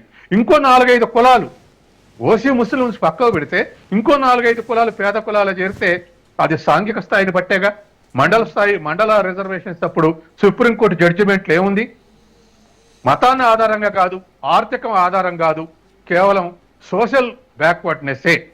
సోషల్ బ్యాక్వర్డ్నెస్ తీసుకున్నప్పుడు అన్ని క్యాస్టులు, ఇప్పుడు క్రిస్టియన్లో ఉన్నటువంటి వాళ్ళు కొంతమంది సి కేటగిరీలో ఉన్నారు, బీసీ సి కేటగిరీలో ఉన్నారు. కాబట్టి ఏ క్యాస్ట్ ఏదో ఒక మతానికి చెందుద్ది. వాళ్ళు సోషల్ గా కావాలంటే మనం సోషల్ గా వాళ్ళ ఇప్పుడు సుప్రీంకోర్టు జడ్జిమెంట్ ప్రకారం ఫాలో అవుదాని ఇప్పుడున్నటువంటి రాజకీయ పార్టీలను ఏకాభిప్రాయానికి వస్తే ముస్లింల ఏ క్యాస్ట్ సోషల్ గా బ్యాక్వర్డ్ ఉందో అది తేల్చవచ్చు కదా. సోషల్ బ్యాక్వర్డ్ తేల్చడానికి ఏముంది? వాళ్ళకు విద్యాస్థాయి, ఉద్యోగ స్థాయి, ఇవే సోషల్ బ్యాక్వర్డ్నెస్ ఇండికేటర్స్. వాళ్ళకున్న ఇల్లు ఏమిటి, ఇటువంటి లెక్క చేస్తే తేలుద్ది కదా. కాబట్టి సోషల్ బ్యాక్వర్డ్నెస్ ఆధారంగా రిజర్వేషన్స్ ఏ కులంలో ఉన్నా ఇవ్వచ్చు. మరి అట్టనుకుంటే ఓసీలో ఎవ్వరు అడగకొట్టే, ఏ ఉద్యమం జరగకొట్టే మోడీ 10% రిజర్వేషన్లు ఇచ్చారు. ఎకనమిక్ ఓసీ అని చెప్పేసి ఇచ్చారు. 10% ఎవరిని అడిగి ఇచ్చారు, ఎవరు గొడవ చేసి ఇచ్చారు. తర్వాత ఆ 10% ఎగనెస్ట్ గా ఏ పార్టీ ఎందుకు మాట్లాడలేదు? అంటే అన్ని పార్టీలు లీడ్ చేసేది వాళ్ళే కాబట్టి మాట్లాడలేదు. ఇది అప్లైడ్. ఉన్న వాళ్ళందరూ కూడా ఇప్పుడు మిగతా 3 మిత్రులు కూడా నాతో అంగీకరిస్తారు. ఆ పార్టీలకు నాయకత్వం ఇచ్చేవాళ్ళు వాళ్ళు కాబట్టి 10% మీద ఎవరు మాట్లాడలేదు, సైలెంట్. ఇవాళ ఇంప్లిమెంట్ అవుతుంది. కాబట్టి ఇవాళ ఉన్నటువంటి ఈ పరిస్థితుల్లో మరి ఆ 10%లో ఇప్పుడున్నటువంటి బీసీలు నష్టపోయారు. ఆ 10%లో బీసీలు ఉండరు. అందుకని ఇవాళ ఉన్నటువంటి పరిస్థితుల్లో మొన్న అందుకే కదా గ్రూప్ 1 ఉద్యోగాల్లో హైకోర్టులో పోయింది పిల్లగాళ్ళు. మాకు అల్లొచ్చే రిజర్వేషన్, అందులో ఓసీలో వచ్చే రిజర్వేషన్ వాళ్ళకు తక్కువ మార్కులు వస్తే ముందు ఆర్డీఓ పోస్ట్ ఇస్తున్నాడు, మాకు ఎక్కువ మార్కులు వస్తే మాకు ఈ ఆర్డర్లు వచ్చే వరకల్లా మాకేం మామూలు పోస్టులు దొరుకుతున్నాయి అంటున్నారు. ఇవన్నీ గమనంలో తీసుకొని ఈ మన ప్రతినిధులు వాళ్ళ పార్టీలో కన్విన్స్ చేయాల్సినటువంటి ఉంది, ఆర్గ్యుమెంట్ చేయాల్సినటువంటి అవసరం ఉంది. ఆ ఆస్పెక్ట్ ఆలోచిస్తే తప్ప లేకపోతే ఇవి సాధ్యమైనటువంటి పని కాదు. రైట్ అండి. ఓకే మహేష్ గారు, రేవంత్ రాహుల్ ప్రధాని అయ్యేంత వరకు కూడా బీసీ రిజర్వేషన్లు అమలు కావు అని చెప్పకనే చెప్పారు, చావు కబురు చల్లగా చెప్పారు అనేది ఒక అలిగేషన్. అలాగే ఏదైతే రేవంత్ చెప్పాడో రాహుల్ గాంధీ వస్తారు, ప్రియాంక గాంధీ, సోనియా గాంధీ, మల్లికార్జున ఖర్గే వీళ్ళందరూ కూడా వస్తారు, సంఘీభావం తెలుపుతారు అన్నప్పుడు మరి వాళ్ళెవరు రాలేదు, ఎక్కడ వాళ్ళు అని అడుగుతున్నారు. రోజా గారు, నేను పెద్దలందరూ మాట్లాడుతున్నప్పుడు నేను కూడా కామ్గా ఉన్నాను, వాళ్ళు కూడా అది మెయింటైన్ చేస్తే మంచిది. నేనేమంటున్నానంటే రాహుల్ గాంధీ గారు, ప్రియాంక గాంధీ గారైనా, ఖర్గే గారైనా వారు దాంట్లో పార్లమెంట్ సెషన్స్ వీటిలో బిజీగా ఉన్నారు. సోనియా గాంధీ గారు అయితే మీకు తెలుసు వారు బయటికి రావట్లేదు. సో కానీ మొత్తం కాంగ్రెస్ పార్టీలో ఉన్న దాదాపు దేశవ్యాప్తంగా ఉన్న 100 మంది ఎంపీల్లో దాదాపు అందరూ సంఘీభావం ప్రకటించడం జరిగింది. ఇదివరకే సోనియా గాంధీ గారు రేవంత్ రెడ్డి గారిని అభినందిస్తూ ఒక పబ్లిక్లీ ఒక లేఖ విడుదల చేయడం జరిగింది. ఇంత గొప్ప కార్యక్రమాన్ని ఇంత అద్భుతంగా కండక్ట్ చేసి ఈరోజు దేశానికి ఒక ఆదర్శంగా తెలంగాణ రాష్ట్రాన్ని నిలబెట్టినందుకు అభినందనలు అని చెప్పి, అది ఇప్పుడు మాట్లాడుతున్న కొంతమందికి అది అర్థం కాకపోవచ్చు. సరే, నేనేమంటున్నాను అని మాత్రమే దానిలో ఉంది అనేది కదా. అదే అభినందించింది మీరు చదవట్లేదు, మొత్తం లెటర్ అంతా చదవండి రోజా గారు, you will get the clarity. అయితే నేనేమంటున్నానంటే మోడీ గారు దించి రాహుల్ గాంధీ గారు వస్తే దేశవ్యాప్తంగా రిజర్వేషన్ అనే కాంటెక్స్ట్ ఏంటంటే మోడీ గారు 12 సంవత్సరాలుగా బీసీ ప్రధానమంత్రిగా ఉంటూ బీసీలకు ఏం చేయలేదు. ఈ రోజు మేము చేపట్టి ఒక శాస్త్రీయబద్ధంగా చేపట్టిన సర్వేను ఆమోదించి పంపిస్తే కూడా దాన్ని అట్లా పక్కన పెట్టి కూర్చున్నారు. కాబట్టి మోడీ గారైనా బీజేపీ అయినా బీసీలకు వ్యతిరేకి. ఇన్ కంటిన్యూషన్ టు డాక్టర్ అందే సత్యం గారు మాట్లాడిన దానికి ఏ ఉద్యమం జరిగిందని 10% ఈడబ్ల్యూఎస్ రిజర్వేషన్స్ తెచ్చారు. మరి ఈ రోజు ఇంత శాస్త్రీయంగా సర్వే చేసి పంపిస్తే శాసనసభ ఆమోదించిన బిల్లులను ఎందుకు వాళ్ళు పరిగణలోకి తీసుకొని దాన్ని ఆమోదిస్తలేరు అనేది ప్రశ్న. సో దీనివల్ల మనకేమర్థం అవుతుందంటే బీజేపీ కానీ మోడీ గారు కానీ బీసీ రిజర్వేషన్లకు అగెనెస్ట్ గా పనిచేస్తున్నారు, బీసీ రిజర్వేషన్లకు అనుకూలంగా లేరు అనేది. తద్వారా ఇంకా మరి రిప్లేస్మెంట్ ఉంటేనే కదా మనకు న్యాయం జరిగేది. ఒకవైపు రాహుల్ గాంధీ గారు దేశవ్యాప్తంగా ఉన్న బీసీలకు అన్యాయం జరుగుతుంది, ఖచ్చితంగా వాళ్ళకు ఎంత జనాభా ఉంటే అంత అధికారం దక్కాల్సిందే అంటున్నారు. కాబట్టి దేశ ప్రజలు ప్రత్యేకంగా బడుగు బలహీన వర్గాలు రాహుల్ గాంధీ గారిని ప్రధాని చేసుకున్నాక ఖచ్చితంగా రైట్ రాయల్ గా ఈ హక్కును పొందుతారనేది సీఎం గారు చెప్పినటువంటి సారాంశం. 1.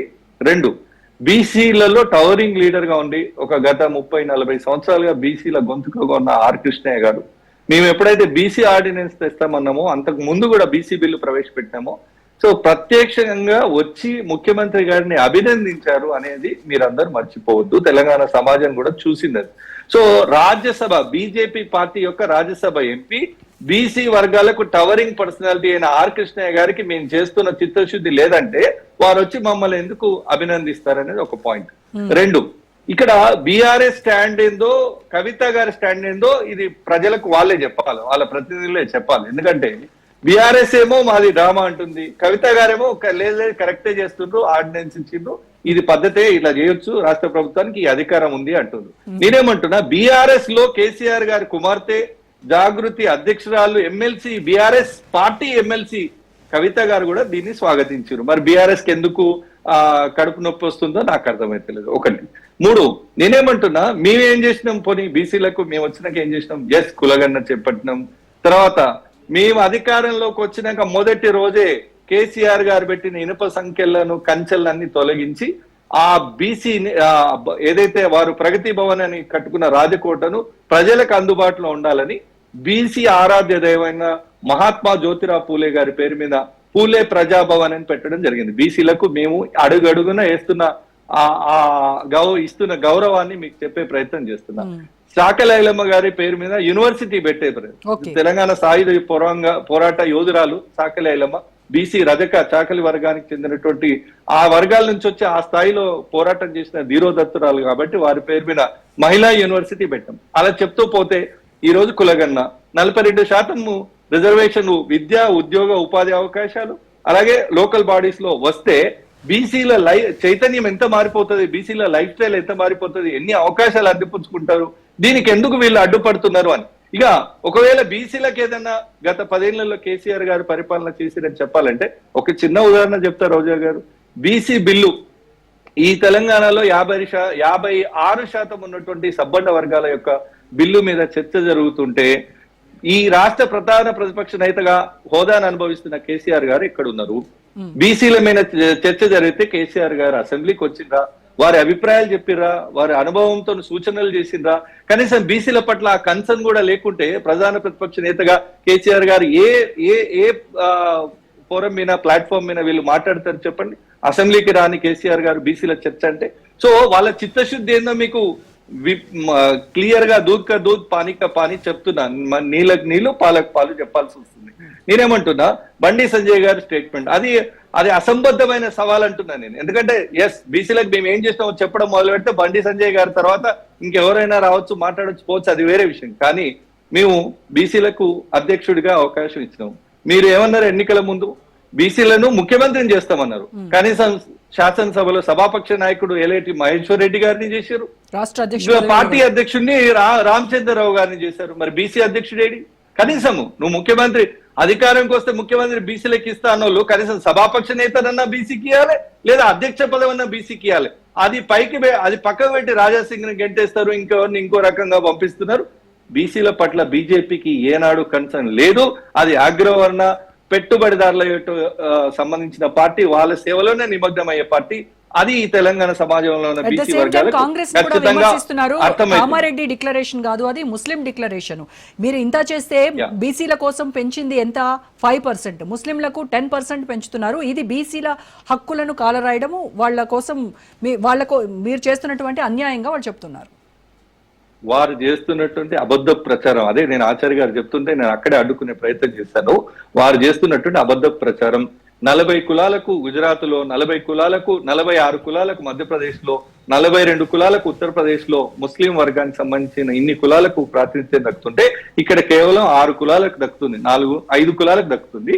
వాళ్ళని ఒకరిద్దరిని పెంచారు. అయితే నేను ఒకటి చాలా స్పష్టంగా చెప్తున్నా, ఈ రిజర్వేషన్ అనేది సోషల్ బ్యాక్వర్డ్నెస్ ఆధారంగానే మత ప్రాతిపదికన రిజర్వేషన్ అనేది ఈ బిల్లులో లేదు, ఉండబోదు. దీన్ని కేవలం బూచిగా చూపించి వాళ్ళ రాజకీయ పబ్బం గడుపుకోవడానికి బీజేపీ వేస్తున్న డ్రామాలు ఇవెవరు కూడా తెలంగాణ ప్రజలు పట్టించుకుంటారని నేను అనుకుంటాను. రైట్ అండి. సో ఆచార్య గారు, అటల్ బిహారీ వాజ్పేయి మోడీని దింపాలని ప్రయత్నించారు, విఫలమయ్యారు. ఆ తర్వాత ఆర్ఎస్ఎస్ చీఫ్ మోహన్ భగవత్ 75 ఏళ్లు మాత్రమే 75 ఏళ్లు దాటిన తర్వాత వాళ్ళు కుర్చీ నుంచి దిగిపోవాలి అని చెప్పేసి ఆయన చెప్పినవి ఇవి వాళ్ళ వల్ల కానివి రాహుల్ గాంధీ చేసి చూపిస్తారు, మోడీని గద్దె దించడం ఖాయం అని చెప్తున్నారు రేవంత్ రెడ్డి. మళ్ళా మీ ద్వారా నేను ఒకటే రిక్వెస్ట్ చేస్తున్నా, కాంగ్రెస్ పార్టీకి చిత్తశుద్ధి ఉన్నది అని నిరూపించుకోవాలంటే వాళ్ళు అన్నటువంటి 42% ఫస్ట్ నేను ముఖ్యమంత్రి ఈయన బీసీలకు అని నేనేం అనదలుచుకోలే. వాళ్ళ మంత్రివర్గంలో 42% ఇంప్లిమెంట్ చేయాలి. ఒకటి, ఈ రాష్ట్రంలో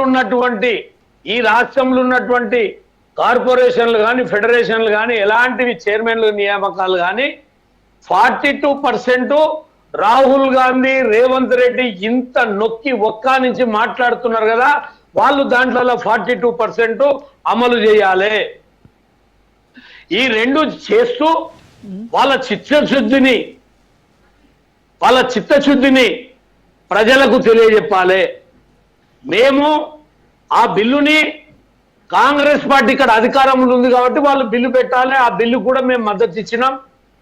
వాళ్ళ రాష్ట్రంకి వెళ్ళి దేశానికి పోయినటువంటి దాంట్లో రేవంత్ రెడ్డి గారు ఈ రాష్ట్రంలో 12% మైనార్టీ ముస్లింస్ ఉన్నారు, కానీ 10% ముస్లింలని బీసీలలో కలపడం ఇది మాకు బీసీలకు అన్యాయం జరుగుతున్నది అనేది ఇవాళ మా వాదన.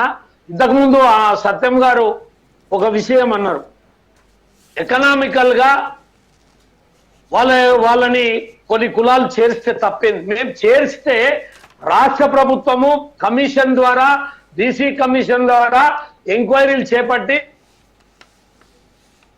వాళ్ళు చేసినటువంటి దాన్నే అది వాళ్ళ సుప్రీంకోర్టులో పెండింగ్లు ఉన్నటువంటి విషయాన్ని గుర్తించాలి. మేము ఏమంటున్నామంటే, మీరు బీసీల మీద ప్రేమ చూపించుకుంటూ ఇతర కులాలకు తెచ్చి మాన్యతలు పెడితే ఎట్లా? 9% ఉన్నటువంటి ఓసీలకు ఈడబ్ల్యూఎస్ 10% ఇవ్వలేదు. 20% అంటే ఈ 10% ముస్లింస్ కూడా అందులోనే ఉన్నారు. వాళ్ళు 20% ఉంటే 10% ఇచ్చిండ్రు. దాంట్లోకి వెళ్ళి తీసుకొచ్చి మళ్ళీ వాళ్ళని క్లియర్ గా 10%కే పరిమితం చేసి ఇవాళ బీసీలు ఇప్పటికే ఎన్నో కులాలు ఉన్నాయి. ఇవాళ వారు అన్నారు కదా, మహేష్ గారు కూడా ఒక మాట అన్నారు, అక్కడ 20 కులాలు ఉన్నాయి, తాను 30 కులాలు. మేము పాత కులాలను వ్యతిరేకిస్తలేము, బీసీలలో ఉన్నటువంటి ముస్లింలు మేము వ్యతిరేకిస్తలేము. ఇక మీరు వ్యతిరేకిస్తున్నారంటే ఎట్లా? 10% ఉన్నదో 11% అయితే 10% తీసుకొచ్చి తెలంగాణలో కులగణన అనేటువంటి అంశము, బీసీ రిజర్వేషన్లు దేశంలో ఒక సునామీ సృష్టించింది. ఈ సునామీలో దేశానికి రోల్ మోడల్ అన్నాడు కదా, నేనేమంటున్నా అంటే మీ రోల్ మోడల్ ఏదైందో గ్రామ పంచాయతీల కాడ మీరు దాన్ని ఏదైతే షో చేసిరా, ఎక్కడనన్నా పబ్లిక్ డెమోలలో పెట్టిందా, ఎక్కడన్నా దీని మీద ఓపెన్ గా ఇగో ఈ గ్రామ పంచాయతీల ఈ కులాలు ఇంత జనాభా ఉంది అని చెప్పి ఎక్కడనన్నా షో చేసిందా? కేవలం 10% ముస్లింలు కలుపుకొని 50% బీసీలు ఉన్నారు అన్నారు. ఎక్కడనన్నా ఈ కులాలు గ్రామంలో అరే ఉండు అన్నా, నీకు దండం పెడితే జర ఉండే పటేల్ అన్న, అరే మన వయసేనే ఇది, ఇప్పుడు ఒక్క నిమిషం, రేవంత్ ఆచార్య రెడ్డి గారు. కుట్ర చేసి ఆచార్య- రేవంత్ రెడ్డి కుట్ర చేసి 20% ఈడబ్ల్యూఎస్ 10% తెచ్చి మన నెత్తిలేసి మనకు పంచాయతీలు పెడుతుండు. సత్యమన్న గారు ఒక మాట అన్నారు, ఇప్పుడు ఎస్సీల రిజర్వేషన్ల విషయంలో ఏమన్నా జరిగితే ఆల్ పార్టీ ఎస్సీలు అందరూ కలిసి ప్రధానమంత్రిని, రాష్ట్రపతిని, Yes, ఏ ఆల్ రకంగా అయితే చేశారో అలా ఇప్పుడు. పార్టీల అధ్యక్షులను కలిసి వాళ్ళ బాధలు వాళ్ళు చెప్పినప్పుడు ఎందుకు ఈ దేశంలో బీసీలు అందరూ అన్ని పార్టీలు ఉన్నవారు Right అండి, okay, సుప్రత్ గారు. ఏదైతే చట్ట సభలన్నా కూడా మాకు Right, బీసీలకు okay. రిజర్వేషన్లు రావాలని, అదే విధంగా Right. ఇక్కడ ఆచార్య గారు, ఆచార్య గారు. 42% రావాలని. రోజా గారు, ఆచార్య గారు ఒక్క నిమిషం. అరే Yes. మహేష్ అన్న, ఆల్ పార్టీ అని నీకే చెప్తున్నా ఆల్ పార్టీలో ఉన్న నేను నీకే అడుగుతున్నా. ఇతర ఇలా రాజ్యాలు ముఖ్యమంత్రి కదా. మంచి మీరు- ఉద్దేశంతోనే పెడితే మీరు అన్నా, మాజీ బీసీ ముఖ్యమంత్రి కమిషన్ మంచి సభ్యులు కదా, ఉద్దేశంతోనే appointment పెడితే ఇవ్వండి, మేము అందరం స్వాగతిస్తాం. సుప్రత్ కానీ గారు, సుప్రత్ గారు. బిల్లు పాస్ అయిన వెంటనే ఢిల్లీలో యుద్ధం చేయనీకి పోయింది అన్న. Right. మీరు ఆలోచన చేయండి ఆచార్య గారు, మహేష్ ఒక్క అన్న. నిమిషం. Yeah. నేను ఒకటే సుప్రత్ గారు, రిక్వెస్ట్ final గా. చేస్తున్నా, ఆల్ పార్టీ డెలిగేషన్ ఎందుకు తీసుకపోలే, ఆల్ పార్టీ ఎంపీలు ఎమ్మెల్యేలు ఓబీసీలను ఎందుకు తీసుకపోలే, Right, అందరినీ సుప్రత్ గారు. కలుపుకొని ఒక నాయకునిగా ఎందుకు ఆచార్య గారు మనకి ముందుకు టైం పర్మిట్ చేయట్లేదు, దయచేసి ఆగండి. ఒక్క నిమిషం. దీనికి సుప్రత్ మీరు గారు, నిజమైనటువంటి- సుప్రత్ గారు మాట్లాడండి. ఎస్ బిడ్డలుగా మీరు న్యాయం చేయండి. Right, okay. సుప్రత్ గారు మీరు మ్యూట్ లో ఉన్నారు. సుప్రత్ గారు మ్యూట్ లో ఉన్నారు. ఈరోజు ఏంటంటే వీళ్ళు దేశానికి రోల్ మోడల్ అని చెప్తున్నటువంటి ఈ సర్వే చేశారు కదా, ఇది కులగణన లేకపోతే క్యాస్ట్ సెన్సెస్ అని తప్పుగా ప్రజల్ని తప్పుదవ పట్టించే విధంగా మేము మొత్తం కుల గణన చేసినామన్నారు. గణన కాదు, అది సర్వే మాత్రమే చేసిర్రు. అది వాస్తవానికి ఒక డెడికేటెడ్ కమిషన్ వేసి, కమిషన్ ద్వారా చేసేది వీళ్ళు ప్లానింగ్ డిపార్ట్మెంట్ ద్వారా చేసి మొత్తం మేము దేశానికి రోల్ మోడల్ అంటారు. గతంలో బీహార్ కూడా చేసింది. బీహార్ చేసి వీళ్ళకన్నా డెడికేటెడ్ గా ముఖ్యమంత్రి నితీష్ కుమార్ గారు చేస్తే అది కొట్టుడు పోయింది, కోట్లలో పోతాయి. అదే విధంగా కర్ణాటక, వీళ్ళ ప్రభుత్వం ఉన్నటువంటి కర్ణాటకలో 2015లో కాంతారాజన్ కమిషన్ అని చెప్పి సిద్ధరామయ్య గారు గతంలో ముఖ్యమంత్రి ఉన్నప్పుడు వేస్తే, తర్వాత బీజేపీ వచ్చి ఆ రిపోర్ట్ తీసుకోకపోతే మొన్న సిద్ధరామయ్య గారు గత సంవత్సరం ఫిబ్రవరి 2024లో రిపోర్ట్ తీసుకున్నాడు. కానీ ఇప్పటి వరకు కూడా బహిరంగం చేయలేడు. 150 కోట్లు ఖర్చు పెట్టి చేసినటువంటి సర్వేని బయట పెట్టలే అక్కడ కర్ణాటకలో. Yes. ఎందుకంటే అక్కడ ఒక్క లీగాలు లింగాయతం తక్కువ చూపించారు అని చెప్పేసి అక్కడ ఆరోపణలు ఉన్నాయి. వాళ్ళు ప్రభుత్వంలో కీలకంగా ఉన్నారు కాబట్టి అక్కడ కర్ణాటకలో బయట పెడతలేదు గతంలో చేసినటువంటి సర్వే. కానీ తెలంగాణలో వచ్చేసి మొత్తం మేము ఆదర్శంగా చేసినామంటారు. నేను ఒక క్వశ్చన్, స్టేట్ క్వశ్చన్, నిజంగానే ఈ చట్టబద్ధత ఉన్నటువంటి సర్వే అయితే, గణన అయితే, మీరు ఎస్సీ బైఫర్కేషన్ చేసిరు, ఎస్సీ వర్గీకరణ చేసినటువంటి దానికి లెక్కలు 2011 లెక్కలు అనుగుణంగా ఎందుకు చేసిరు బైఫర్కేషన్? ఇది చట్టబద్ధత కాదు కాబట్టే మీరు 2011 లెక్కలకు అనుగుణంగా చేసిరు. అదే విధంగా బీసీలకు ఇచ్చినట్టే ఎస్సీలకు కూడా హామీ ఇచ్చిర్రు, మీరు 15% నుండి 18% జనాభా దామాషాలో పెంచుతామన్న రిజర్వేషన్లు. ఎందుకు పెంచలేరు ఈ లెక్కల ఆధారంగా? మీరు మీ లెక్కలలో 17.5 చేంజ్ వచ్చింది కదా, రైట్. ఎందుకు పెంచలేరు ఎస్సీల రిజర్వేషన్? రోజా గారు, ఫైనల్ గా మహేష్ గారు కామెంట్స్. రైట్, ఒక నిమిషం. సుప్రత్ గారు, yes, Yeah. మహేష్ గారు కన్క్లూడ్ చేయండి. ఒక్క నిమిషం మేడం, ఆయన మాట్లాడిండు, చాలా సేపు టైం మాట్లాడిండు. లేదు సుప్రత్ గారు, ఒక్క నిమిషం. ఎస్ ఇది మీ అందరికీ ఆయన సామాజిక సమాధానం న్యాయం చెప్పాల్సి కాంగ్రెస్ ఉంటుంది. Yes. ప్రభుత్వం ఈడ పాలన నడుపుతుంది. Yeah. ఈడ మంత్రివర్గంలో మెజార్టీ కులాలుగా ఉన్నటువంటి యాదవ్ గొల్ల కుర్మలకు మంత్రివర్గంలో స్థానం లేదు, Right. మునుర్ కాపులకు మంత్రివర్గంలో స్థానం లేదు, ముస్లింలకు మంత్రివర్గంలో స్థానం లేదు, ఎస్టీ లంబాడలకు మంత్రివర్గంలో Right. స్థానం లేదు. Okay, right. కానీ మహేష్ ఇక్కడ గారు. సామాజిక న్యాయం అని చెప్పేసి Yeah. తెలంగాణ సామాజిక న్యాయం రోడ్ మోడల్ అని Okay. డబ్బా కొట్టుకుంటున్నారు. మాల- కాబట్టి తెలంగాణ Yes, ప్రజలు మహేష్ ఒక గారు, మాట- final గా. ఇప్పుడు నెగటివ్, అందరూ నెగటివ్ ఆర్గ్యుమెంట్స్ ఎందుకండి, పాజిటివ్ గా చూడాలి. ఒక మాట చెప్తాను. డ్రామాలు అయిపోయినాయి. Exactly. రేపు తట్టా బుట్ట అన్ని చదువుకొని తెలంగాణకు వచ్చి మీరు పరిపాలన కొనసాగించాలి. కామారెడ్డిలో మిగతా డిక్లరేషన్ అంశాలు ఉన్నాయో, ఏవైతే కోట్ల ఇబ్బందులు లేకుండా రోజా గారు, Right అండి, మీరు okay, మహేష్ గారు. మళ్ళీ ఒక్క నిమిషం మనకి. అవి అమలు Yes, చేయండి. మహేష్ గారు ఫైనల్ గా చెప్పండి. ఎస్ నేనేమంటున్నా అంటే, ఈ బ్యాక్వర్డ్ క్లాసెస్ గురించి నిరంతరం ఫైట్ చేసేటువంటి ప్రొఫెసర్ కంచా ఐలయ్య గారు మొన్న ఒక మాట చెప్పిండ్రు. రాహుల్ గాంధీ గారు మార్టిన్ లూథర్ కింగ్ అవతారంలో బీసీలకు బాగు చేయడానికి వచ్చిన ఒక గొప్ప నాయకుడిగా కీర్తించారు. అంటే సమాజంలో ఉన్న బీసీ ఆర్ కృష్ణయ్య గారికి కానీ, మా ప్రొఫెసర్ కంచా ఐలయ్య గాని, వారికి ఎవ్వరికి లేని సందేహాలు, కోడిగుడ్డు మీద ఈకలు వీకే రాజకీయాలు వీళ్ళకే ఎందుకు వస్తున్నాయి అనేది తెలంగాణ సమాజాన్ని అర్థం చేసుకోమని ఈశ్వరయ్య గారు ఉన్నారు.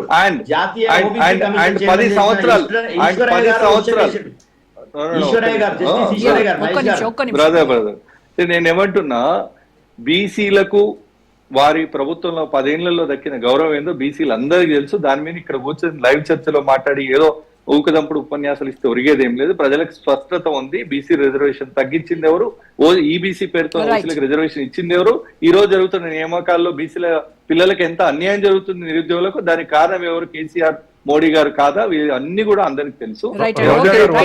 బీసీ సమాజాన్ని బాగు చేయడానికి ముందుకు కదులుతున్నాం. లేకపోతే నోరు మూసుకొని కూర్చోండి, విమర్శించకండి అంటున్నాను నేను. ఒక ప్రయత్నాన్ని, ఒక గొప్ప ప్రయత్నాన్ని, నేను ఒక గొప్ప ప్రయత్నం దీనికి ఒకటే ఒక పరిష్కారము తమిళనాడు తరహాలో 9th షెడ్యూల్ లో పెట్టి ఈ బిల్లును ఆమోదింపజేసుకోవడం ఫైనల్ సొల్యూషన్ అనేది thank you so much Mahesh గారు, ఆచార్య గారు, సుప్రద్ గారు, సత్యం గారు, థ్యాంక్ యూ సో మచ్ అండి. సో బీసీలకు చేయిస్తోంది రేవంత్ రెడ్డా, బలహీన వర్గాలకు పూలు పెడుతోంది మోడీనా? బీజేపీ కాంగ్రెస్ పోరులో బీఆర్ఎస్ సేఫ్ అయినట్టేనా? అయితే పంచాయతీ పోరులో కారుకు సెగ తప్పనట్టే ఉంది. కొట్లాటలో పై చేయి సాధించేది ఎవరో తేలాలి అనంటే మరికొన్ని రోజులు వెయిట్ చేయాల్సింది. ఇది ఇవాల్టి special debate. Stay tuned to Raj news.